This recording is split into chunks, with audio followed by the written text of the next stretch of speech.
நீங்கள் பார்த்து ரசித்துக் கொண்டிருப்பது உங்கள் ஜித் தொலைக்காட்சி.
வாயும் இல்லை வயரும் இல்லை வாய்த்ததோர் சிரசும் இல்லை மூக்கும் இல்ல மொழியும் இல்ல குழந்தை முண்டமா உருளுது. அடேப்பா முண்டமா கிடந்து உருண்டு கிடக்கு. பார்வதி பிள்ளையின் நம்ம வரமா கேட்ட இது பேமுண்டமா இருக்க என்று கைலாசம் ஓடி வந்த கண்ணன் தங்கையாகிய பார்வதா தேவி இறைவனாகிய சிவபெருமானை கண்டு முறையிட்டார்.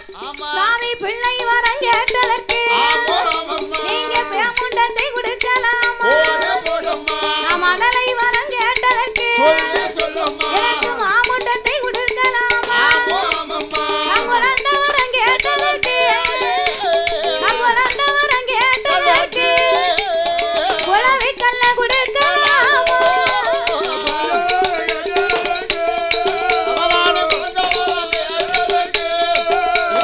குழவி கல்ல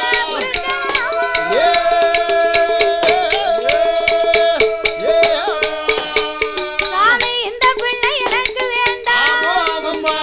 ஈஸ்வரனே பகவானே ஆண்டவா உங்ககிட்ட என்னையா வரம் கேட்டேன்? பிள்ளை வரமா கேட்டதற்கு பேமுண்டத்தை கொடுத்து விட்டீர்கள். மடலை வரத்தை கேட்டதற்கு மாமுண்டத்தை கொடுத்து விட்டீர்கள் ஆண்டவா. இப்பேற்பட்ட பிள்ளை எனக்கு வேண்டாம். ஒரு பிள்ளையின் இருந்தா பார்ப்பதற்கு முகலட்சணமாக அந்த பிள்ளைக்கு மூக்கு மொழி கண்ணு காதனு பிள்ளைய பார்த்திருப்போம். ஆனா இந்த பிள்ளை ஊதி வச்ச பழுவனா இருக்கான ஐயா. அம்மி குழவி கல்லுக்காவது ரெண்டு பக்கமும் பிடிச்சு அரைக்கிறதுக்கு பிடி இருக்கும். ஆனா இந்த பிள்ளைக்கு அது கூட இல்லையே. எது எது எங்கெங்க இருக்கணுமோ அது இந்த பிள்ளைக்கு சுத்தமா இல்ல. ஒரு ஆளு வந்து உன் பிள்ளைய கொடுன்னு கேட்டா என்ன செய்ய முடியும்? என்ன உருட்டி வச்சு விளையாடுன்னா கொடுக்க முடியும். அதனால நமக்கு பிள்ளை மேல ஆசை வந்துச்சுன்னா முத்தம் கொடுக்கணும்னா ஒரு குத்து மதிப்பா கொடுக்க முடியும். முகம் இருந்தா தானே முத்தம் கொடுக்க முடியும். பார்வதி சொன்னா பகவானை பார்த்து. ஆமா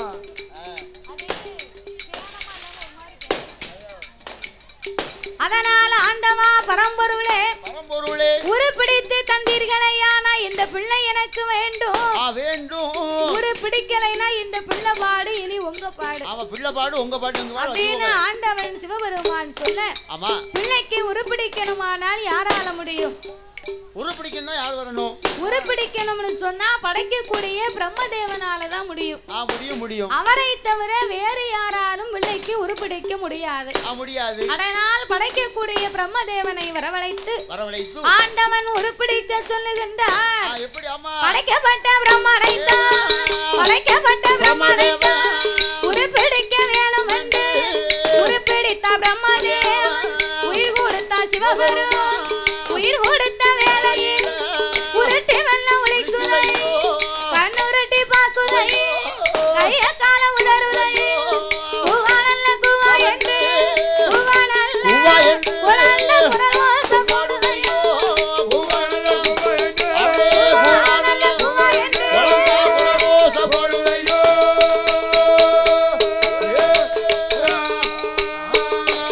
அப்போ குரல் வாசம் போடும்போது கோமதிய பார்வதி பச்சை நரம்போடி பால் நரம்பு சுரந்திடும் பால் நரம்பு சுரந்த போது வாரி எடுப்பாள் வாய் நிறைய முத்தமே சேர்த்து வல்லதான் எடுத்து விட்டோடு முத்தமிட்டு அள்ளி அரவணைத்து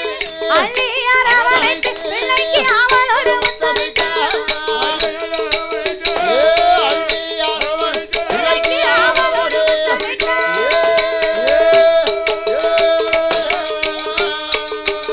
அவன் வலது கொங்கை பால் கொடுத்தா வளர மாட்டா என்று சொல்லி இடது கொங்கை பால் கொடுத்தா ஈடேற மாட்டாள் என்று காராம்பசு பால் கறந்து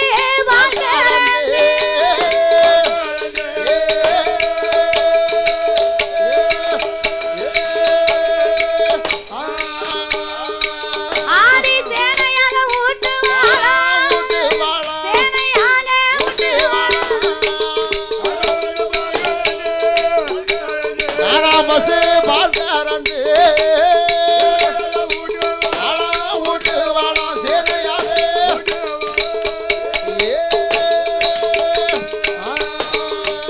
அவன் ஊட்டி வல்ல வளர்த்துவாரா அவன் உடம்பெல்லாம் நெய்யுலக அவன் தேசி வல்ல வளர்த்துவாரா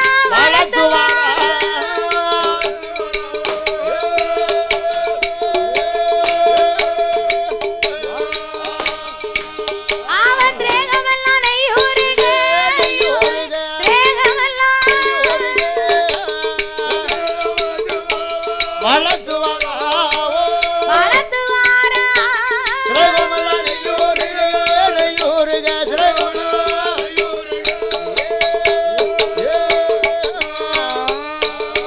அவனாலே ஒரு மேனியுமா நாலு ஒரு மேனியுமா அவ பொழுது ஒரே வண்ணமுமா அவ சீரோடு சிறப்போடு ஏயோ சிறப்போடு செல்வமா வளர்த்துவாரா பிள்ளைய செல்வமா வளர்த்துவாரா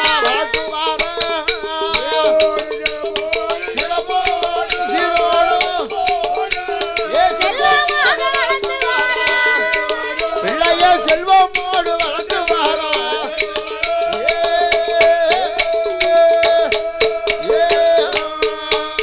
அப்பந்தரையதிலே விட்டோமா பிள்ளைக்கு தண்டை காணோம் என்று அவ பூமியில் விட்டோமா அது பொற்பாதோ நோகும் என்று தரையிலே விட்டோமானால் தண்டை கால் நோகும் என்று பூமியிலே விட்டோமானால் பொற்பாதங்கள் நோகும் என்று தோளிலே தொட்டில் கட்டி தொடையிலே நடைபெறத்தி மார்போடு தொட்டில் கட்டி மடியிலே நடைபெறத்தி தாலாட்டி ரோராட்டி தலைமகனை வளர்த்தாள் இந்த பார்வதி. அப்படி 16ஆம் நாளையிலே பிள்ளைக்கு பெயர் நாமத்தை கொடுக்க வேண்டும் என்று அந்த காலத்துல 16ஆவது நாளையில பிள்ளைக்கு பெயர் நாமம் கொடுக்கணும்னு சொல்லி வீடு வாசல் எல்லாம் வெள்ளை அடிச்சு கழுவி முழுவி சட்டிப்பானைய பூரா கழிச்சு அந்த காலத்துல பிள்ளைக்கு பேர் வச்சிருக்காங்க. சட்டி பானை கழிச்சாங்கன்னா அந்த அந்த காலம் பூரா மண்பானை மண் சட்டி மண் சட்டி இருந்ததுனாலதான் அந்த காலத்துல 16ஆம் நாளையில சட்டி பானை கழிச்சிருக்காங்க. ஆமா கழிச்சாங்க. இப்போ எங்க அள்ளி போட பாத்திரத்தை பூரா சில்வர் பாத்திரமும் சில்வர் பாத்திரம், ஈய பாத்திரம், பித்தாளை, வெங்கல பாத்திரமும் அப்படி இருக்கு. இதெல்லாம் எங்க அள்ளி போட முடியுமா? அதனால வெளியே அள்ளி போட்டு வீட்டை வெள்ளைய அடிச்சிட்டு இப்போ உள்ள நேரத்துல உள்ள அள்ளி போட்டுக்கணும். ஆமா அவ்வளவுதான். இப்போ உள்ள நேரத்துல பிள்ளைக்கு பேர் கொடுக்கணும் அப்படின்னா இலக்கட்ட போறோம்னு ஒரு பேரு. ஓ இலக்கட்ட போறோம். ஆமா சரிதானே. பேர் வைக்க போறோம்ங்கறத விட இலக்கட்ட போறோம். ஆமா வந்துருங்க அப்படின்னு சொந்த பந்தங்கிட்ட ஒரு வேன்ல கூட்டிட்டு போய் பிள்ளைக்கு வேண்டுங்கதை செஞ்சு பேர் வச்சுட்டு வராங்க. இப்போ இந்த காலம் அப்படி நடக்குது. ஆமா சரி. அந்த காலத்திலே பிள்ளைக்கு பேர் வைக்கணும் அப்படின்னு சொன்னா அவங்க குலதெய்வத்தினுடைய பேரை கொடுத்திருக்காங்க. குலதெய்வத்தினுடைய பேரை அந்த காலம் கொடுத்தாங்களாம். எப்படி? ஆம்பளை பிள்ளையா இருந்தா ராக்கே, பொட்ட பிள்ளையா இருந்தா ராக்கி, ராக்கே ராக்கி, மூக்கே மூக்கி, சொக்கே சொக்கி, இருளப்பே இருளாயி, மாடே மாடத்தி, சுடல மாடே சுடல மாடத்தி, இடும்பே இடும்பி, இப்படி எல்லாம் அப்ப பேர் கொடுத்திருக்காங்க. அது மட்டுமா நீண்ட ஆயுளோடு வாழணும்னு சொல்லி நீண்ட பேரா கொடுப்பாங்களாம். எப்படி தெரியுமா? அங்காள பரமேஸ்வரின்னு அப்ப பேர் கொடுத்திருக்காங்க. அங்காள பரமேஸ்வரின்னு நீண்ட பேரா கொடுத்தாங்க. நீண்ட ஆயுளோட வாழ்ந்திருக்காங்க. இப்போ பூரா பேருக்கும் வெறும் 3 எழுத்து, 2 எழுத்து, 3 எழுத்து, 4 எழுத்துக்கு மேல எந்த பேரும் இல்ல. இப்போ வாய்க்குல வர மாட்டேங்குது. பேர் கொடுக்க பேர் வாயில சொல்ல முடிய மாட்டேங்குது. நமக்கு வாயில சொல்லி கூப்பிட முடிய மாட்டேங்குது. பிறவே என்ன செய்ய முடியும்? அதனால அது மட்டும் இல்ல, அந்த காலம் பேர் வச்சாங்கன்னா ஆளுக்கும் பேருக்கும் சம்பந்தம் இருக்காதா ஐயா? ஏன் சம்பந்தம் இருக்காது? ஏன் சம்பந்தம் இருக்காதுன்னா அதுக்கு ஒரு கதை சொல்லுதேன் கேளு. என்ன? ஆளு பாக்கிறதுக்கு ரொம்ப கலரா சிகப்பா இருப்பாரு. சிகப்பா இருப்பாரு. ஆமா ரொம்ப சிகப்பா இருப்பாரு. ஆமா அவருக்கு பாக்கிறதுக்கு எலுமிச்சம்பழம் கலர் மாதிரி இருப்பாரு. சிவப்பா இருப்பாரு. அவருக்கு பேரு என்ன பேரு தெரியுமா? என்ன பேரு? கருத்த பாண்டி. ஓ கருத்த பாண்டி. கருப்பையா, கருப்பசாமி அப்படின்னு பேர் வச்சிருப்பாங்க. சிவத்த ஆளுக்கு கருப்பையான்னு பேர் கொடுத்தா ஆளு சிவப்பு, பேரு கருப்பு. இன்னொரு ஆளு பாக்கிறதுக்கு ரொம்ப கருப்பா கரேன்னு கரிப்பான தூர் மாதிரி இருக்கும் பாத்துக்கோ. அப்படி இருக்கும். ஆமா சரி. ரொம்ப கருப்பா இருப்பாரு. அவருக்கு பேரு என்ன பேரு? வெள்ளச்சாமி. ஓ வெள்ளச்சாமி, வெள்ளப்பாண்டி அப்படின்னு பேர் வச்சிருக்காங்க. இன்னொரு ஆளு மாடி மேல மாடி, அம்மா ஆடி, ஆத்தாடி, மொட்டை மாடியில கூட காத்தாடி போட்டு தான் படுப்பாரு. அங்க கூட ஒரு காத்தாடி கூட மாட்டிடுவாரு. அவ்வளவு வசதி இருக்கும். சரி. செல்வாக்கோடு வசதியோடு இருப்பாரு. ஆமா அவருக்கு பேரு என்ன பேரு? பண்டாரம். பிச்சை அப்படின்னு பேர் வச்சிருக்காங்க. இன்னொரு ஆளுக்கு வீட்டுல நீட்டி முடக்கிறதுக்கு இடம் இருக்காது. குத்து விளக்கு வைக்கிறதுக்கு இடம் இருக்காதியா? அப்ப குத்து விளக்கு எங்க போட்டுப்பாரு? குடிசை வீடு. குத்து விளக்கு எங்க வச்சிருப்பாருன்னா குத்து விளக்க கலத்தி சாக்குல போட்டு கெட்டி மேல பரன்ல தூக்கி போட்டிருப்பாரு. வைக்கிறதுக்கு இடம் இல்லாம. சரி. அப்படி வசதி இல்லாம இருப்பாரு. ஒண்ணுமில்லாதவனுக்கு பேரு குபேரன். பாருங்க வீட்டுலதான் நமக்கு குபேரன் இல்ல, பேர்லயாவது இருக்கட்டும் அப்படின்னு குபேரம்னு பேர் வச்சிருக்காங்க. அது மட்டுமா சாயங்காலம் 5 மணிக்கு மேல கண்ணு தெரியாது. அந்த காலத்துல மாலைக்கண் நோய் அப்படின்னு ஒரு நோய் இருந்திருக்கு. சாயங்காலம் ஆச்சுன்னா கண்ணும் தெரியாதான். கண்ணு தெரியாது. அதான் அதுக்கு மாலைக்கண் நோயின் பேரு. 5 மணிக்கு மேல கண்ணு தெரியாது. ஆமா அந்த கண்ணு தெரியாத பாவிக்கு பேரு என்ன பேரு? நல்ல கண்ணு. நல்ல கண்ணு பிள்ளை அப்படின்னு பேர் வச்சிருக்காங்க. இப்பவும் நம்ம ஊர்ல இருக்காங்க இல்லையா? ஆமா இருக்குல்ல. சரி. ராத்திரிக்கு 8 மணிக்கு மேல வீட்டை விட்டு வெளியே போக மாட்டாரு. ஏன் போக மாட்டாரு? இருட்டுனா இன்டர்வலுக்கு போனா கூட வீட்டுக்காரிய கூட்டிக்கிட்டு தான் போவாரு. பயந்தாங்கோலி மனுஷன். அந்த பயந்தாங்கோலிக்கு பேரு என்ன பேரு? வீரபுத்திரன். வீட்டை விட்டு வெளியே போக மாட்டாராம். அவருக்கு பேரு வீரபுத்திரம்னு பேர் வச்சிருக்காங்க. அது மட்டுமா என்ன மழை பெய்யுதோ அது அப்பலே அவிஞ்சுக்கிட்டு இருக்கு. வீட்டுக்கு போனா இப்படி பிச்சு திங்கலாம். அப்படி அவிஞ்சு போகும். அப்படிதான் இருக்கு. என்ன செய்ய முடியும்? கிட்ட போட போய் தான் மூஞ்சி இப்படி அழகா தெரியுது. இந்த போக்கத்துல போட போய் தான் இப்படி இருக்கு பாத்துக்கோ. போக்கத்துல சரி. அது மட்டுமா? வேற என்ன? தோட்டத்துக்கு வயக்காட்டுக்கு போனாருன்னா வயக்காட்டுல வரப்ப கூட தாண்ட பிளம் இருக்காதியா? இருக்காது. பொன்னம் போல வருவாரு, பொன்னம் போல போவாரு. நடக்கிறதுக்கு பிளம் இருக்காது. இருக்காது. வரப்ப கூட தாண்ட பிளம் இல்ல. அந்த மனுஷனுக்கு அவருக்கு பேரு என்ன பேரு? தாண்டவராயே. எச்சு கைட்ட காக்கா விரட்ட மாட்டாரு. சாப்பிட்டுக்கிட்டு இருக்கும்போது காக்கா வந்துச்சுன்னு வையி, அந்த கைய நல்லா முன்னாலையும் எச்சு கைட்டு விரட்டினோம்னா சூடு பத்தினோம்னா அந்த ரெண்டு பருக்க வம்பா போயிருமா, அந்த கையில இருக்க பருக்க விழுந்துட கூடாது அப்படின்னு எச்சு கைட்ட காக்கா விரட்ட மாட்டாரு. அந்த கஞ்சனுக்கு பேரு என்ன பேரு? தருமராசா. தர்ம புண்ணியவாளை பேர பத்திலா. எச்சு கைட்ட காக்கா விரட்டாத பாவிக்கு தருமராசா, தர்மராஜான்னு பேர் வச்சிருக்காங்க. ஆமா. சரி. அது மட்டும் இல்ல, வருஷத்துல 300 நாளும் ஹாஸ்பிட்டல்ல இருப்பாரு. விடிய விடிய தூங்க மாட்டாரு. லொக்கு லொக்குன்னு இருமிக்கிட்டு இருப்பாரு. வருஷத்துல 300 நாள் ஹாஸ்பிட்டல்ல இருப்பாரு. பிறகு வீட்டுக்கு வருவாரு, போவாரு. நோயுள்ள மனுஷன். அவருக்கு பேரு என்ன பேரு? ஆரோக்கிய சாமி. உடம்புல இல்ல, பேர்ல இருக்கட்டுமே அப்படின்னு ஆரோக்கிய சாமின்னு பேர் வச்சிருக்காங்க. ஆமா. அப்ப இப்படிலாம் பேர் கொடுத்தா பேருக்கும் மனுஷனுக்கும் சம்பந்தமே கிடையாது. அப்ப ஆளுக்கும் பேருக்கும் சம்பந்தம் இல்ல பாத்தீங்களா? இழுக்காது. அந்த காலத்துல இப்படி எல்லாம் பேர் வச்சிருக்காங்க. சரி. இப்போ அப்படியா? இப்போ அப்படி கிடையாது. இப்போ அவங்களுக்கு பிடிச்ச நடிகர் பேரு. ஆமா. பொம்பளை பிள்ளையா இருக்குன்னு வை. என்ன பேரு? சமந்தா. ஆமா. நயன்தாரா. நக்குமா. அடேப்பா. அப்படி ஒரு நடிகர் இருக்காமியா? ஆமா. நயன்தாரா கல்யாணம் முடிஞ்ச உடனே நான் 3 மாசம் சோறையே சாப்பிடல. நீ போயா போ அங்கிட்டு. எதற்காக? நயன்தாராவுக்கு கல்யாணம் முடிஞ்சு நீ வருத்தப்பட்டிருக்க.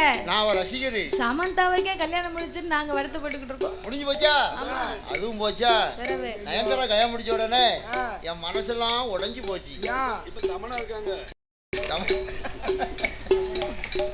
நீங்கெல்லாம் கட்சி மாறிடுவீங்க போல இருக்கு. எனக்கு இல்ல, என்ன மாதிரி இளைஞர்கள் ஏகப்பட்ட பேர் வருத்தத்துல இருக்காங்க. உனக்கே வருத்தமா அப்புறம் இளைஞர்களுக்கு இருக்கும் இல்லையா? ஆமா. கொஞ்ச நாள் போக தான் அப்படியே கொஞ்சம் கொஞ்சமா தேய்ச்சிட்டு வரோம் மனசு. அதனால பொம்பளை பிள்ளையா இருந்தா நம்ம இப்படி பேர் கொடுத்துக்கிறோம். ஆமா கொடுக்கும். ஆம்பளை பிள்ளையா இருந்ததுன்னு வைங்க, என்ன சரத்குமார், விஜய், கார்த்திக் அப்படின்னு நமக்கு பிடிச்ச பேர். ஆமா. அப்போ இந்த காலத்துல நம்ம இப்படி பேர் கொடுக்கும். நம்ம வீட்டு பிள்ளையா இருந்தா இப்படி பேர் கொடுக்கலாம். கைலாசத்திலே பிறந்த தெய்வ குழந்தை. இப்பேர்பட்ட பிள்ளைக்கு என்ன பெயர் கொடுக்கலாம் என்று இறைவனிடத்திலே சொல்ல, அப்ப இறைவனாகிய பகவான் மணி விளக்கிலே இருந்து 3 பொறியிலே பிறந்த பிள்ளையை முதற் பொறியையே ஒரு பெண்ணாகவே பிறவி செய்து 2 பொறியை 2 ஆண் குழந்தையாகவே பிறவி செய்து பூமாதேவிக்கு கொடுத்த வாக்கை காப்பாற்ற வேண்டும் என்று பகவான் பிள்ளையா பிறந்தா பார்வதி பேச்சியா பிறப்போம்னு சொன்னா. அவள் வாக்கையும் காப்பாற்றணும் இல்லையா? அதனால் முதற் பொறியை ஒரு பெண்ணாகவே பிறவி செய்து ஆண்டவன் என்ன பெயர் கொடுத்தார் தெரியுமா? கட்ட பேச்சி நெட்ட பேச்சி கட்ட பேச்சி நெட்ட பேச்சி காட்டுவன பேச்சி அம்மா மாய பேச்சி வன பேச்சி இவ வன பேச்சி இவ மாயான பேச்சி அம்மா எம்மா வன பேச்சி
முப்பேர்களை வழங்கினார்கள். என் அப்பனாகிய மாயாண்டி சுடலையை ஆதி கையிலே சக்தி உமா பார்வதா தேவி அவள் பிள்ளையை எப்படி வளர்த்து வருகிறாள் தெரியுமா?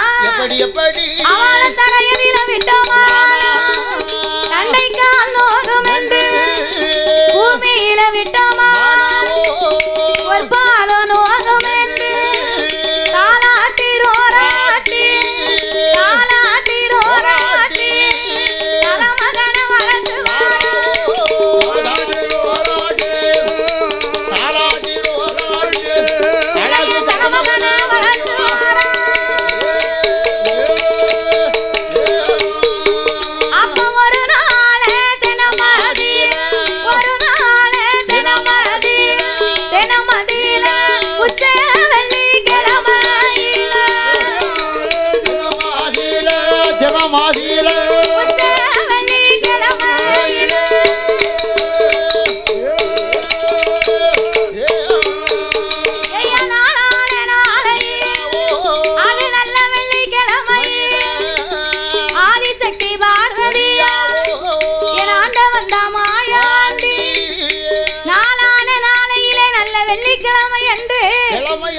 பார்வதி தங்க தொட்டிலே தலைமகனை உறங்க வைத்தாள். மாணிக்க தொட்டிலே மாயாண்டியை எடுத்து போட்டு பார்வதி தாலாட்டு பாடி பிள்ளைய தூங்க வச்சாலாம்.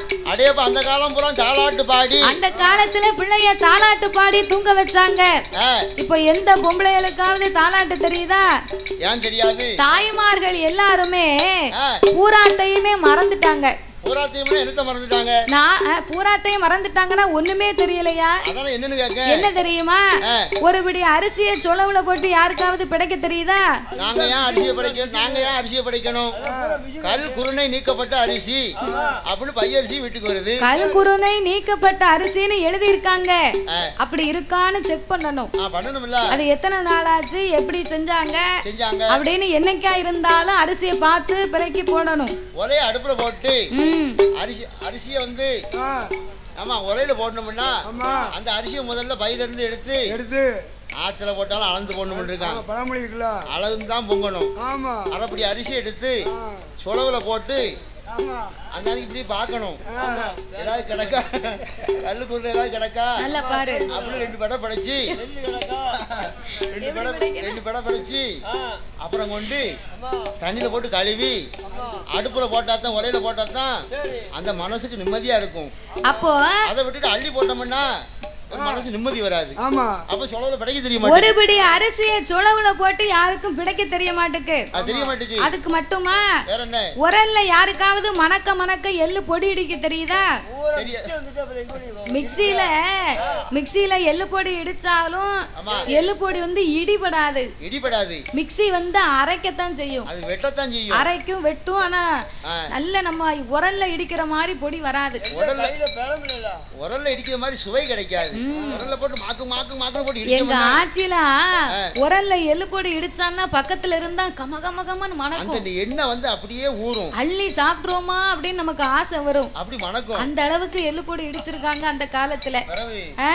அம்மியில யாருக்காவது மசாலா அரைச்சு குழம்பு வைக்க தெரியுதா? யாருக்காவது நல்ல மண்பானையில கருவாட்டு குழம்பு வைக்க தெரியுதா? கருவாட்டு குழம்புலாம் வச்சா கருவாடு மணக்கவா செய்து? ஏன் மணக்க மாட்டுக்கா? தாய்மார்கள் பூரா பேரும் இந்த கருவாடு வாட வரக்கூடாதுன்னு கமாம் சோப்பு போட்டு கழுவுதா பாத்துக்கோ. அப்படி கழுவுற அப்புறம் கருவாட்டு மணம் எப்படி வரும்? கமாம் சோப்பு போட்டு கழுவுனா மணக்கவா செய்யும். அது எப்படி மணக்கும்? பூரா சோப்பு வாட. சின்ன பிள்ளையா இருக்கும் போது குழம்பு வச்சாங்கன்னா மேல தெருவுல கருவாட்டு குழம்பு வச்சாங்கன்னா கிழக்க வரைக்கும் மணக்கும். கருவாட்டு குழம்பு மண்சட்டியில வச்சு உளுந்து சோறு பொங்கி அதுக்கு 2 முட்டையை அவிச்சு சாப்பிட்டா எப்படி இருக்கும்? அதெல்லாம் ஒரு காலம். ஆமா. இப்ப எங்க யார் பொங்கி தரா நமக்கு? அப்படி கருவாட்டு குழம்பு வைக்க தெரிய மாட்டேங்குது. சரி, அது கூட பரவாயில்ல. தாய்மார்கள் எதை தெரிந்தாலும் தெரியவில்லைனாலும் இந்த 3 பாடமும் முக்கியமா தெரியணுமா? 3 பாடம் என்ன தமிழ் இங்கிலீஷ் கணக்கா? அதுல 5 பாடம்ல பிறவி மிச்ச 2 பாடத்தை எங்க போட? அப்ப என்ன 3 பாடம்? 3 பாடம் முக்கியமா தெரியணும் அப்படின்னா முதல்ல குழந்தை பிறந்த வீடா இருந்தாலும் சரி, சடங்கு வீடா இருந்தாலும் கல்யாண வீடா இருந்தாலும் கோயில் கொடையா இருந்தாலும் முதல்ல குலவை போட தெரியணுமா. பெண்களுக்கு வந்து குலவை போட முதல்ல தெரியணும். குலவை போட தெரியறதுக்கு நம்மளா கேட்க வேண்டியிருக்கு பாத்துக்கோ. பிறவி தெரிய மாட்டேங்குது குலவை போட. குலவை போட தெரியலைன்னா கல்யாண வீட்டுல ஏன் குலவை போடுதாங்க, ஏன் கொட்டு சத்தம் வைக்காங்க? கல்யாண வீட்டுல வந்து தாலி கட்டும் போது ஒரு குதூகலமா இருக்கட்டும் அப்படின்ட்டு. அடேப்பா இப்ப சாமி வேட்டைக்கு போன பிறவா எனக்கு தெரிஞ்சது வந்து கல்யாண வீட்டுல ஒரு சந்தோஷமா இருக்கட்டும்னு குலவை போடுதாங்க. அதாவது கல்யாண வீட்டுல சடங்கு வீட்டுல குழந்தை பிறந்த வீட்டுல ஏன் குலவு போடுதாங்க தெரியுமா? எதுக்குமா? ஏன் கொட்டு அடிக்காங்க தெரியுமா? எதுக்கு? ஒரு கல்யாண வீடு வச்சிருந்தா இருமணம் இணைந்து திருமணம் நடக்கும் போது இரு பேர்களுமே இல்லறமே நல்லறமாக துவங்குவதற்காக எல்லா ஏற்பாடுமே சுப நிகழ்ச்சியா ஏற்பாடு பண்ணிருப்பாங்க. அப்போ நம்ம சொந்த பந்தத்துக்கெல்லாம் அறிக்கை கொடுத்து கல்யாணத்துக்கு வாங்கன்னு சொல்லி இருந்தா சொந்தக்காரன் பந்தக்காரன் பூரா பேரும் வந்துட்டாம்னு வையே, நல்லவனும் இருப்பான் கெட்டவனும் இருப்பான், அப்படியே மோசமான ஆள்லாம் வருவான். ஆமா, உள்ளுக்குள்ள ஒண்ணு வச்சு உதட்டுல ஒண்ணு பேசுவாங்க. அப்ப கல்யாண வீட்டிலே ஊர் உலகம் எல்லாம் கூடி இருந்து வரும்போது மணப்பெண்ணும் மாப்பிள்ளையும் மணவடையில உட்கார்ந்து இருந்தா சுத்தி இருக்கவா பூரா பேரு என்ன பேசுவா நினைக்க? என்ன பேசுவாங்க? கல்யாண வீட்டுல வந்து கேப்பா, சுப்பம்மா உன் வீட்டுக்காரு கீழே விழுந்துட்டாருனாங்களே லேசா இருக்கா? அவன் கீழே விழுந்தான், அவன் கீழே வந்து அவன் செத்து இருக்கலாம், அவனை வச்சு என்ன செய்ய? அவன் கீழே விழுந்து எனக்கு செலவு இழுத்து வச்சுட்டான், என்ன செலவு என்ன கஷ்டம் அப்படின்னு பேசுவான். அது கூட பரவாயில்ல. இன்னொருத்தி கேப்பா, எப்படி ஏ மூக்கம்மா என்னம்மா நம்ம ஊர்ல துட்டிக்கு வரலையாம நீ? அந்த அந்த இவரு அவர் பேரு அவர் செத்ததுக்கா எனக்கு துட்டிக்கு வர முடியாம போச்சு. அங்க துட்டிக்கு உன்னை எதிர்பார்த்துக்கிட்டு இருந்தேன், நீ வரல பாத்துக்கோ, அதனால நீ கைய கொடு சரி அப்படின்னு அங்க வந்து துட்டி விசாரிப்பா. கல்யாண வீட்டுல வந்து எங்க வந்து என்ன கேட்க பத்தியா, அங்க வந்து துட்டி விசாரிச்சுக்கிட்டு இருப்போம், அங்க கல்யாணத்துக்கு ஏற்பாடு நடக்கும், ரெடி ஆகிட்டு இருக்கும். ஆமா, இது ஒரு பக்கம். நிக்கமா பூரா பேரு சண்டை போட்டு அவளுக்குள்ளே பேசுவா. எப்படி அவளுக்குள்ளே பேசுவானா?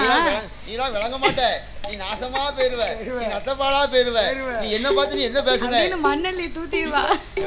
அதுவுமா மட்டுமா இன்னொருத்தி சொல்லுவா, ஏட்டா கீழே வீட்டுல நேத்து சண்டைய பாத்தியோ, அவ சாம்பார் வைக்கிறது பிடிக்காம வீட்டுக்கு விட்டுட்டு போயிட்டானா. அவன் சும்மா போனா கீழே வீட்டுக்காரியை கூட்டு போயிட்டான் அப்படின்னு கல்யாண வீட்டுல வந்து இத்தனையும் பேசிக்கிட்டு இருப்பா. பாத்தீங்களா பேசுவாங்க. ஆமா, இவங்க பேசக்கூடிய பேச்சு இந்த அவ சொல்லு. ஆமா, இந்த அவ சொல்லு அவங்க காத்துல விழக்கூடாது. அப்படி காத்துல விழக்கூடாது, அவங்க மனசு சங்கடப்படக்கூடாது அப்படிங்கிறதுக்காகத்தான் கொட்டு சத்தமும் குலவை சத்தமும், எந்த வார்த்தையும் அவங்க காதுல கேட்க கூடாது என்பதற்காக இந்த மேளமும் குலவை சத்தமும். ஆமா, சரிதானே? தெரிஞ்சு யாராவது குலவை போடுதோமா? தெரிய மாட்டேங்குல, எங்க போடுதோம்? அப்போ தாய்மார்களுக்கும் முத பாடம் குலவை போட தெரியணும்.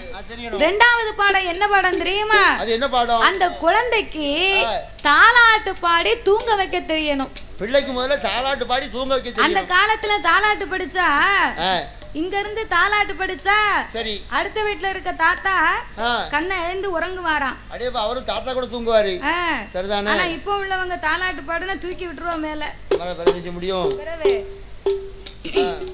எங்க ஆச்சி ஒருத்தி இருந்தா, அவங்க பாட்டி. ஆமா சரி, ஆச்சி இருந்தான்னா பேர பிள்ளைய பூரா பெரியும். ஆமா, ரேஷன் கடை சேலை இருக்கு பாரு, அத தொட்டில் கட்டி அந்த பிள்ளைய அதுல போட்டு தாலாட்டுவா. இப்படித்தான் ஒரு நாள் தாலாட்டு பாடிக்கிட்டு இருந்தா, எங்க தாத்தா மத்தியானம் வேலைக்கு போயிட்டு வந்தவரு ஒரு முட்டு பழைய சோறை குடிச்சிட்டு பக்கத்துல நம்ம வயக்காடு, பக்கத்துல வயக்காடுனா சாப்பிட்டுக்கிட்டு அங்கிட்டு போய்க்கிருவாரு, பிறகு அங்கிட்டு வந்துக்கிருவாரு. ஆமா, சாப்பிட்டு போய் வேக்காட்டுல இந்த கிணத்து வா விளிம்புல கரையில உட்கார்ந்து இருந்தாரு, காலை தொங்க போட்டு. எதுக்கு? காத்தாட செத்த உட்காருவோமே அப்படின்னு உட்கார இடம் இல்லாம கிணத்து வா விளிம்புல அந்த கரையில காலை தொங்க போட்டு உட்கார்ந்து இருந்தாரு பாரு.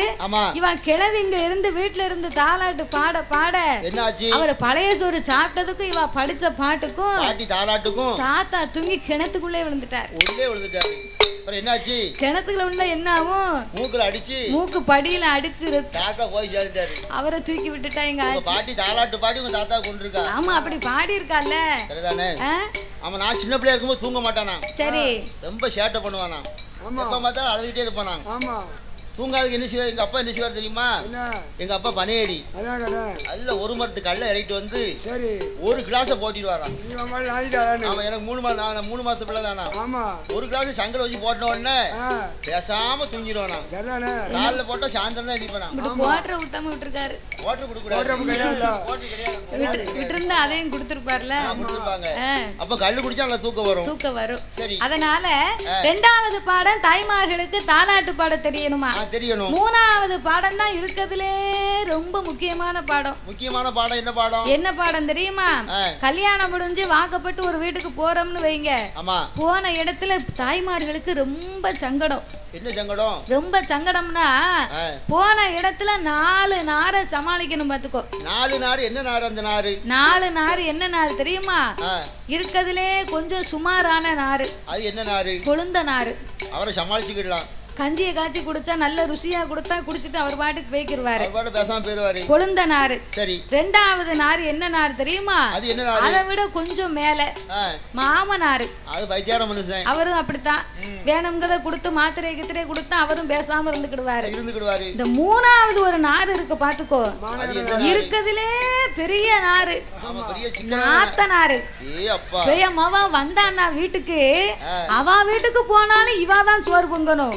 இவா வீட்டுக்கு அவ வந்தாலும் இவாதான் சோறு பொங்கணும். கேட்டா அங்க போய் நான் சொல்லுவா தினமுமா வாரிய இன்னைக்கு தானே வந்திருக்கே உன் கையால சோத்த பொங்குங்கன்றவா. நீங்க சோறு பொங்கினா ரொம்ப ருசியா இருக்கும். ஆமா நீங்க பொங்க. சரின்னு இவா சோத்த பொங்கிடுவா. சரி. இன்னொரு நாளைக்கு அங்க இருந்து இவா இங்க வந்திருந்தான்னு வையி எங்க அம்மா வீட்டுக்கு வந்திருக்கேன் நீங்க சோத்த பொங்குங்க அப்படிம்பா. மொத்தத்துல எங்க போனாலும் இவாதான் வேலைக்காரி பாத்துக்கோ. இவதான் பாக்கணும். ஆமா அவளை சமாளிக்கிறது பெரிய சங்கடம். பெரிய நாத்தனார். ஆமா 3வது நாரு நாத்த நாரு. இவ்வளவு செஞ்சு கொடுத்தாலும் வீட்டுக்கு போகும்போது தெருவை நாத்திட்டு போயிருவா. என்ன சண்டை போட்டு நாத்தி இழுத்து விட்டு போயிருவா. எனக்கு அதை கொடுக்கல இதை கொடுக்கல அப்படின்னு எனக்கு செய்யவே விடல. ஆமா எங்க மயிரி அதை கொடுக்கல எங்க அண்ணன் அதை செய்யல அப்படின்னு போகும்போது சண்டை போட்டு தெருவை நாத்த எடுத்து விட்டு போயிருவா. அதுக்கு பேர் தான் அவளுக்கு நாத்தனாரு. நாத்தனாரு நாத்தனாரு நாத்தனாரு நாத்திட்டு போயிருவா. சண்டை எடுத்து ரோட்ல சிரிக்க வச்சு போயிருவா. அதுக்கு அடுத்து இருக்கிறதுல பெரிய நாரு யாரு? இந்த பெரிய 30 வருஷமா ஒரு மலைப்பாம்பு இருப்பாங்களே அத மாதிரி மாமியாரு. வார வரத்து ஒருவா கஞ்ச குடுக்கமே பேசாம குடிச்சிட்டு ஒரு ஓரமா உட்கார்ந்தமே அப்படின்னு நினைக்காளா? நினைக்க மாட்டா. நினைக்கவே மாட்டா. 25 வருஷம் 30 வருஷம் பிள்ளைய பத்து வளர்த்து ஆளாக்கி ஒரு பொம்பளைய பார்த்து பொண்ணை பார்த்து கட்டி கொடுத்த உடனே நீ கைகளை போட்டுக்கிடுது என் பிள்ளைய எப்படி என் பிள்ளைய கஷ்டம் 25 வருஷமா நீ பெத்து வளர்த்து அவ கைக்குள்ள போட்டுக்கிடுதான்னா உன் புருஷனும் உன் பேச்சே கேட்கணும் அவ புருஷனும் உன் பேச்சே கேட்கணும்னா அப்புறம் இவ எங்க வந்திருக்கா? இவ தப்பு தானே. ஆயிரம் தான் இருந்தாலும் அந்த மனசு விட்டு கொடுக்காது. பெத்த தாய்க்கு வந்து நேத்து வந்தா நம்ம பிள்ளைய கைகளை போட்டுக்கிட்டாளே நேத்து வரைக்கும் இந்த பேர் நம்ம பேச்ச கேட்டான். இவ வந்த உடனே இப்ப கட்சி மாறிட்டானே பொண்டாட்டி பேச்ச கேட்கானே. அதாவது உலகத்தில் வந்து நாம ஒரு பிள்ளையை பெற்று எடுத்து வளர்க்கிறோம் அப்படின்னு சொன்னா அதுல ஒரு நல்ல விஷயத்தை உண்மையை வந்து உணர்ந்துக்கிடணும் பெற்றவர்கள். பெத்தவங்க என்ன உணர்ந்துக்கிடணும் அப்படின்னா அவர்களை வளர்ப்பதும் பாதுகாப்பதும் தான் நம் கடமை. நம்ம மூலமா உலகத்துக்கு வந்திருக்காங்களே தவிர நமக்காகத்தான் வந்திருக்காங்க. நம்ம ஆசையை பூரா அவங்கள வச்சு நிறைவேற்றிக்கிடணும். நம்ம சொன்னதெல்லாம் கேட்கணும் அப்படின்னு நினைக்க கூடாது. அவர்களுக்குன்னு ஒரு சிந்தனை இருக்கும். அவர்களுக்குன்னு ஒரு ஆசை இருக்கும். நான் தான் உலகத்துக்கு வரப்போறேன்னு சொன்னா நான் அவங்ககிட்ட இல்ல. அப்போ நம்ம மூலமா உலகத்துக்கு ஒரு உயிர் வந்திருக்கே தவிர நமக்காகத்தான் வந்திருக்குன்னு நினைக்க கூடாது. சில காலகட்டத்துக்கு பிறகு அது வாழ்க்கை அது பார்க்கும் நினைக்கணும் பெத்தவங்க. நம்ம பிள்ளைக்கு ஒரு பெண்ணா பிறந்தா வாழ்க்கப்பட்டு வரான்னா வாரவ என்ன நினைச்சு வருவா? நம்ம வாக்கப்பட்டு போறோம் நம்ம வீட்டுக்கு நல்லா நம்மள சந்தோஷமா பாத்துக்கிடுவாரு. நல்ல சினிமாவுக்கு போகலாம் அங்கங்க சுத்தலாம் வரலாம். நல்ல பட்டுச்சல் எடுத்து கொடுப்பாரு. ஜாலியா இருக்கலாம். தங்க பொருள் வாங்கி தருவாரு. அப்படி சந்தோஷப்பட்டு வருவா. சந்தோஷப்பட்டு வாழணும் வர வந்தவட்ட மாமியா இருந்து இடைஞ்சப்படுத்தினான்னா என்ன ஆகும்? வருத்தமா தான் இருக்கும். அப்போ போன இடத்துல இந்த 4 நாரையை சமாளிச்சு கடை கடைசி கால வரைக்கும் வாழ்ந்து அரையும் குறையும் அந்த மாமிய போய் சேர்ந்துட்டான்னு வைங்க. சரி, போன அன்னைக்கு மாமியாளுக்கு ஊரு முக்கிய ஒரு ஒப்பாரி வைக்க தெரியணும். மாமியா செத்தன்னைக்கு ஒரு ஒப்பாரி வச்சு அழுதுறணும். மாமியா செத்தன்னைக்கு ஒப்பாரி வைக்க தெரியணும். எப்படி வைக்கணும்? எத்த என்ன உன் சங்கிலிய கொத்து சங்கிலிய எங்க வச்சிய தெரியலையே. அத்தை என்ன விட்டு போயிட்டியா அத்தை? பாஸ்புக்ல எவ்வளவு பணம் வச்சிருக்கே, உன் பென்ஷனை யார்ட்ட கொடுத்திருக்க? ஆமா, பேங்க்ல எவ்வளவு பணம் போட்டுக்கே சொல்லாம போயிட்டா அப்படின்னு கேட்கணும். அதனால இந்த 3 பாடமும் தாய்மார்களுக்கு ரொம்ப முக்கியமா தெரியணுமா? தெரியணும். இப்ப யாருக்கு அப்படி தெரியுது? இப்ப ஒண்ணுமே தெரிய மாட்டேங்குது. இப்ப உள்ள பிள்ளைகளுக்கு தாலாட்டு பாடம்னா செல்போன்ல போட்டு விட்டா படிக்கி. எங்க வீட்டுல ஒரு பிள்ளை இருக்கு, எப்பவும் ரெகுலரா ஒரு பாட்டு போடுவா. சரி, மாமே அடிச்சாரோ மல்லிகைப்பூ செண்டாலே, அத்தை அடிச்சாளா அரளிப்பூ செண்டாலேன்னு பாட்டை போட்டுட்டா சரி, அது துண்டு எடுத்துக்கிட்டு ரெடியா நிக்கும். ஆமா, நம்மள தொட்டில தான் போட போறா அப்படின்னு அதுவே புறப்பட்டு தொட்டிலுக்கு போயிரும். பாத்துக்கோ, போய் தூக்கி போட்டு கீழே பாட்டு வச்சா தூங்கிரும். ஆமா ஆமா. ஆனா இந்த பார்வதா தேவி அப்படி அல்ல, அப்படி கிடையாது. பெற்றெடுத்த பிள்ளையின் அப்பனாகிய மாயாண்டி சுடலையை தங்க தொட்டிலில் தலைமகனை எடுத்து போட்டு பார்வதி எப்படி தாலாட்டி பாடினால் தெரியுமா? ஆரீரீரா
உன்னை பரமசிவன் கை தொழுவா.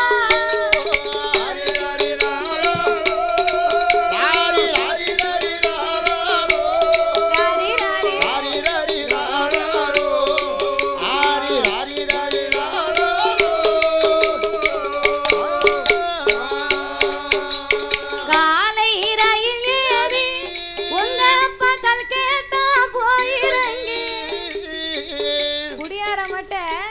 குடியார மட்டும் விடியா காலம் 10 மணி ஆனாலும் எந்திக்க மாட்டாரு. அவ காலை ரயில் ஏறி கல்கத்தா போறாராம். பேனா பிடித்தெழுதும் பெரிய துணை உங்க அப்பா. வீட்டுல பனங்கை அடிச்சு உத்தரம் போட்டிருக்கோம். பனங்கைய மாத்ததுக்கு துப்பு இருக்காது. கைய பிடிச்சா சிராய் சிராயா குத்தும். கிளவி படிப்பா. எப்படி படிப்பா? தங்கத்தாலே ஊத்திரமா என்றாரும் மருமகன் தொட்டில, எல்லாரும் மருமகன் போடும் சத்தம், எல்லாரும் மருமகன் போடும் சத்தம், என் தங்க மகன் தானுரங்க.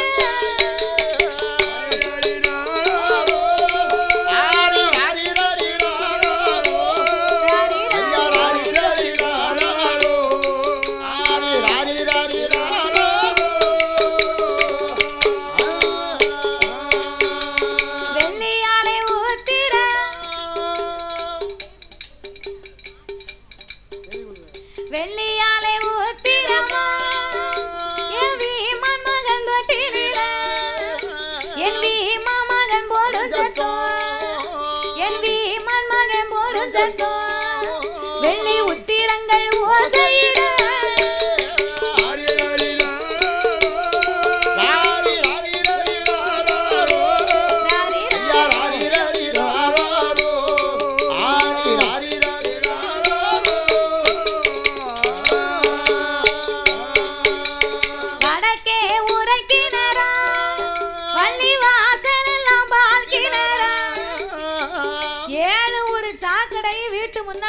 கிடக்கும் பாத்துக்கோ, பூரா கெட்டி கிடக்கும்.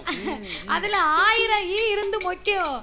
கிழவி படிப்பா, வடக்கே உரைக்கிணரா வள்ளி வாசல் எல்லாம் பால்கிணரா, என் பால்கிணர பார்க்க வந்த என் பாலகனை யார் அடித்தா அப்படின்னு எவ்வளவுதான் பிரச்சனை இருந்தாலும் அம்மா அப்பா எவ்வளவு கேவலமா இருந்துகிட்டாலும் இந்த சின்ன பிள்ளைகளை தாலாட்டு பாடும்போது சரி அப்பாவுக்கு 2 சொல்லு, அத்தைக்கு 2 சொல்லு, தாய் மாமாவுக்கு 2 சொல்லு, பாட்டிக்கு 2 சொல்லு, தாத்தாவுக்கு 2 சொல்லு, எல்லாத்துக்கும் 2 சொல்லு, சித்திக்கு 2 சொல்லு அப்படின்னு அந்த காலத்துல பெருமையா தாலாட்டு பாடி இருக்காங்க. அதுபோல இந்த பார்வதி என் அப்பனாகிய மாயாண்டி சுடலையை தங்க தொட்டில போட்டு தாலாட்டி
பார்த்தாள் பார்வதா தேவி பிள்ளையின் பக்கமே நின்று கொண்டிருந்தார். பகவான் சிவபெருமான் இப்படியா உறக்கம் வரும், இவ உறங்கிக்கிட்டு இருக்கா ஒண்ணு, இவ தூங்குதா ஒண்ணு. அந்த அக்கா எவ்வளவோ எழுப்பி பார்க்க சும்மா இரணி தாய் வில்ல பாரு வில்ல பாருக்கா அப்படி எழுப்பிதான் பாக்காங்க. அவ பாட்டுக்கு படிக்க நான் பாட்டுக்கு தூக்குதேன். உனக்கு அவங்க சொர்க்க வாசல் கதவை போய் லேசா நான் இப்ப தாலாட்டு படிச்சது தூங்கிட்டேளோ. ஐயோ சொர்க்க வாசல் கதவை போய் லேசா தொட்டாங்க. ஆனாலும் நம்ம தூங்குதவங்கள தப்பா பேசக்கூடாது தாத்தா. தூங்குதவங்க தப்பா பேசக்கூடாதா? பிறவே வில்லு முன்னாடி உட்கார்ந்து தூங்கிட்டு இருக்காங்க, தப்பா பேசக்கூடாதுன்னு என்ன அர்த்தம்? அதாவது கண்ணை மூடிக்கிட்டே இருக்கவங்க கதைய கேட்பாங்க, கண்ணை முடிச்சுக்கிட்டே இருக்கவங்க கூட கதையை விட்டுருவாங்க. ஆனா கண்ணை மூடிக்கிட்டே இருக்கவங்க கதையை கவனமா கேட்பாங்களாம். இந்த அநியாயத்தை நான் எங்க விட்டு சொல்லட்டும், ஏன் தெரியுமா? இப்ப நம்ம பத்திரகாளி அம்மா கோயிலுக்கு நம்ம பாட்டு பாட வில்லு பாட்டுக்கு வந்திருக்கும் போது எதிர்பார்ப்போடு வந்திருக்கக்கூடிய மக்கள் முன்னால இருக்கிறவங்க நம்ம 3 பேரையும் கவனமா பாப்பாங்க. அது என்னதான் நிறைய பாக்காங்க. ஆமா உனக்கு பொண்ணு வச்சிருக்காங்களா? பாக்காங்க உன்னைய. சரி அப்ப முன்னால இருக்கவங்க 3 பேரையும் பார்த்தா உன்னைய பார்த்தா ஏதாவது ஒண்ணு நினைப்பாங்க, தாத்தாவை பார்த்தா ஏதாவது ஒண்ணு நினைப்பாங்க, என்னைய பார்க்கும்போது ஏதாவது ஒண்ணு நினைப்பாங்க. ஆமா என்ன பார்க்கும்போது என்ன நினைக்க போறாங்க? என்ன நினைப்பாங்க? அதுக்கு ஏத்த ஆள் இல்லையா? அந்த இருக்காங்க போது 2 தாய், அந்த 2 தாய் என்ன பத்தி பேசுவாங்க. எப்படி? இந்த கொடாடிக்கு தம்பிக்கு மறுபடியும் சொல்லு. இந்த கொடாடிக்கு தம்பிக்கு ஆமா ஒரு 18 வயசு இருக்குமா அப்படின்னு அந்த தாயிட்ட கேட்பாங்க. சரி உடனே அந்த தாய் சொல்லுவாங்க, நீ சும்மா இருக்கா, அந்த கொடாடிக்கு தம்பிக்கு 14 வயசுக்குள்ளதான் இருக்கும் அப்படின்னு சொல்லுவாங்க. அவ 2 பேருக்கு நீ தொம்பியா? தம்பி அப்படித்தானே பேசுனீங்க. இருந்தாலும் உனக்கு இவ்வளவு ஆசை இருக்க கூடாது. அப்ப உன்னைய பார்த்தா ஏதாவது ஒண்ணு நினைப்பாங்க, தாத்தாவை பார்த்தா ஏதாவது ஒண்ணு நினைப்பாங்க. அவரை பார்த்து என்ன நினைப்பாங்க தெரியுமா? என்ன நினைப்பாங்க? சாயிண்டு பாட்டு படிக்க தம்பி வந்து தம்பியோட தாத்தா சாயிண்டு பாட்டு படிக்க தாத்தா வந்து சும்மாவே உட்கார்ந்துருக்காரு. அந்த மனுஷனுக்கு 85 வயசு இருக்குமே, பேசாம வீட்டுல கிடக்க வேண்டியது ஆளு. அவருக்கு கூட பிறந்த அண்ணன் அவருக்கு 95 வயசு வீட்டுல இருக்கணுமா, இவர் தம்பியா 18 வயசா. இருந்தாலும் இவ்வளவு வஞ்சகம் இருக்க கூடாதுல்ல. இல்லம்மா என்ன பத்தி தெரியுமா? இந்த அண்ணாச்சி இந்த பொட்டு எங்க அடிச்சுன்னு நினைப்பாங்க. இந்த பொட்டு எங்க கிடைச்சதுன்னு நினைப்பாங்களா? பரவாயில்ல. அப்ப ஒன்ன பார்க்கும்போது ஏதாவது ஒண்ணு நினைப்பாங்க, என்னைய பார்க்கும்போது ஏதாவது ஒண்ணு நினைப்பாங்க. தாய்மார்களுக்கு மனசுல பெருசா என்ன இருக்கும் நினைக்க? முதல்ல எல்லாரும் வந்த உடனே அவங்க மனசுல என்ன தோணி இருக்கும் தெரியுமா? என்ன தோணி இருக்கும்? இந்த புள்ள இந்த சேலை எங்க எடுத்திருக்கும்? ஜவுளி கடையில. பத்தியா சிரிக்கிறத பத்தியா? பூரா பேருக்கு அப்ப அப்படித்தான் ஓடிக்கிட்டு இருக்கு. நினைச்சிட்டு இருந்திருக்காங்க.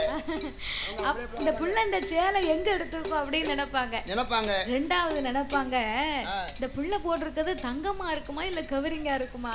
தங்கத்துக்கு கொண்டு தங்கத்தை போட்டுருக்காங்க பாருங்க அப்படின்னு நினைப்பாங்க. தங்கத்துக்கே மரியாதை எல்லாம் போச்சு அப்படி நினைப்பாங்க. அப்போ பாக்குறவங்களுக்கு வந்து சரி, நாமளை பார்க்கும்போது பல சிந்தனை இருக்கும்.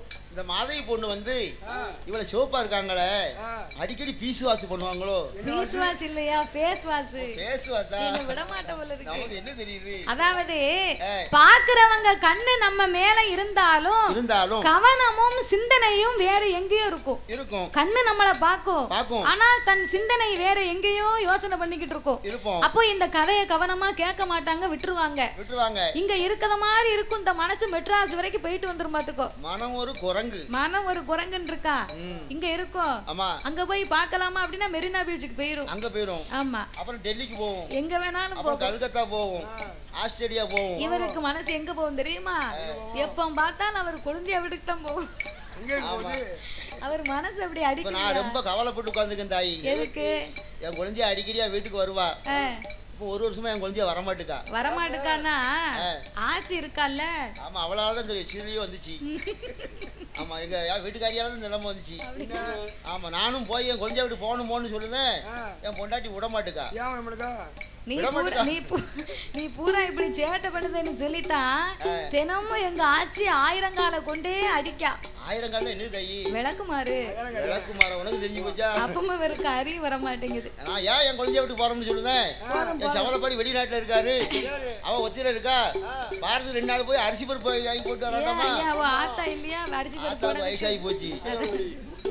இந்த சிறப்பான வேளையில் பாடும் நாவலுக்கு பரிசளிக்க வேண்டும் என்று அலங்கார பந்தலில் சிங்கார மேடையிலே பாடும் நாவலுக்கு அள்ளிப்பணம் கொடுத்து ஆதரித்த அன்பு உள்ளம் அருமை செல்வச்சிமானவர்கள் ஆழ்வார்குறிச்சியை சேர்ந்த சமையல் கான்ட்ராக்டர் அருமை அன்னார் அவர்கள் குமார் அண்ணரின் அன்பு கரத்தால் அங்கிருந்து இங்கே வந்திருக்காரு. குமார் அண்ணன் அவர்களின் அன்பு கரத்தாலே நாமளுக்கு 501 லட்சத்தை 1/2 கோடியாகவே அள்ளி கொடுத்து உள்ளார்கள்.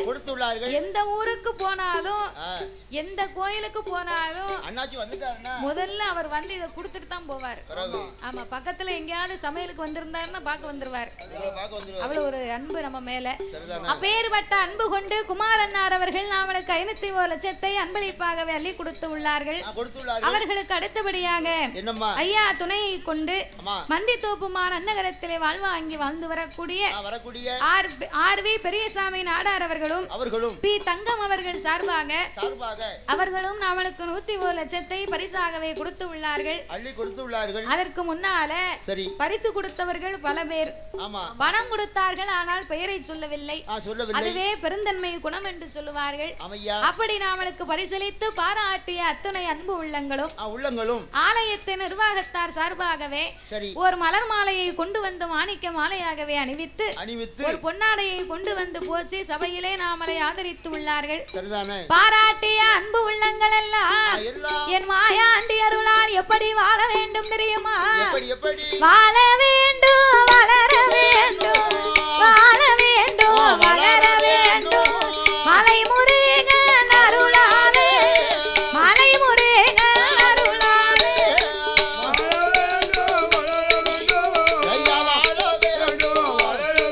அழகு மலை முருகன் அருளாலே.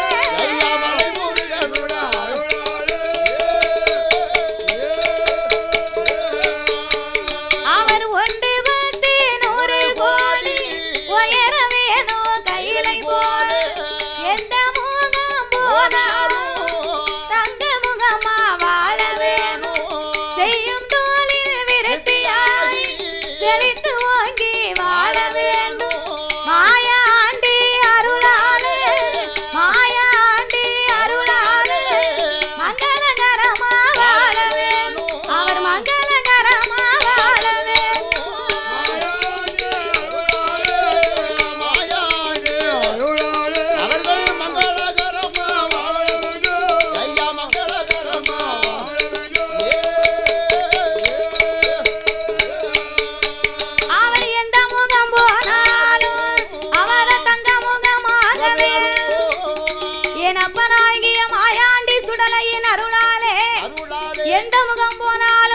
முகமாகி செய்யும் தொழில் விருத்தியாகி சென்ற இடங்கள் எல்லாம் சிறப்பு வச்சு சுடலை அருளால் சொர்க்க கைலை போல் வாழ வேண்டும் என்று ஐயாவை வணங்குகிறோம் ஐயா.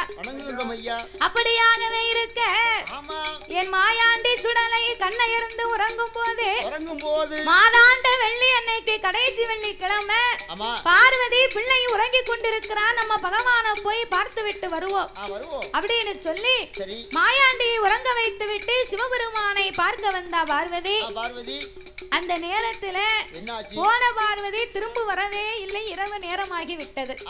சாமம் நடுச்சாமம் நள்ளிரவு 11 மணி இருக்கும்.